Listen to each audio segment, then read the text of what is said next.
Hola, hola. Quickly, we're gonna talk about subject pronouns, okay?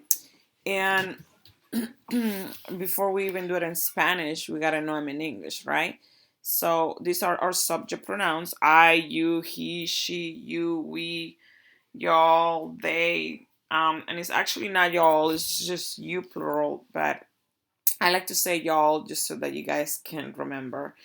But the reason, and then we talked about why do we use subject pronouns, and I gave you guys examples. Like if I'm saying, "Oh, my friend and I are hard workers. My friend and I like to swim. My friend and I are good singers. My friend and I," and then if you keep repeating that over and over, now you're being redundant. So remember that the function of subject pronouns, they simply replace nouns. Okay. So instead of saying my friend and I every time, once I mention my friend and I the first time, after that I could just say my friend and I are good, are hard workers. We like to study together. We are very smart. So now you replace my friend and I by saying we, because then now we don't have to be redundant. So now in Spanish, they're gonna be yo, tú with an accent mark, él with an accent mark. If you don't put the accent mark, it means the. Ella for she or ella. Usted for you formal.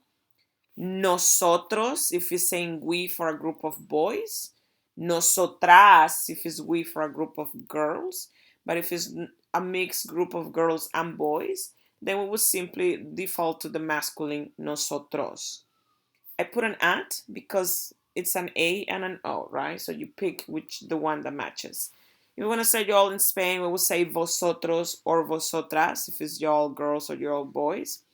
They masculine is ellos. Notice the spelling. If you know how to say he, then you know how to say ellos because all you adding is los in front of el, right? And if you know how to say she, then you know how to say they because she, a whole bunch of she's, it will be ellas. So you just add an S. Have an extra thing that doesn't go there. And then y'all, if you remember how to say you formal, then you remember how to say y'all because the plural form of that, you simply add in an es. So if you notice so far, everything on this side is singular, right? Everything on this side is plural, more than one subject. So how does that work? So as an example would be, instead of me just saying Juan this, Juan that, I gotta think of which of these pronouns can I use to replace Juan with. Juan is tall. Juan is good. Juan is a hard worker. Oh, well, instead of saying Juan every time, I'm gonna say, well, he is. So I will say él because he is él in Spanish. Instead of saying Marta this, Marta that, I could say she. Instead of saying you and I are friends, you and I this, you and I that, I'll say we, nosotros. Anytime that yo and somebody else is in the picture, if I am included with someone else, it will automatically become nosotros. If I say Carlos and you, or anybody and you, it will automatically make it you guys. If you're thinking you guys, automatically becomes y'all, either ustedes or vosotros, depending on the country, okay? I will prompt you and I will let you know if I want you to use the Spain or the regular form. If I say the students are tall, the students are smart. Instead of saying students and students and students, I can just simply say they are smart, they are tall.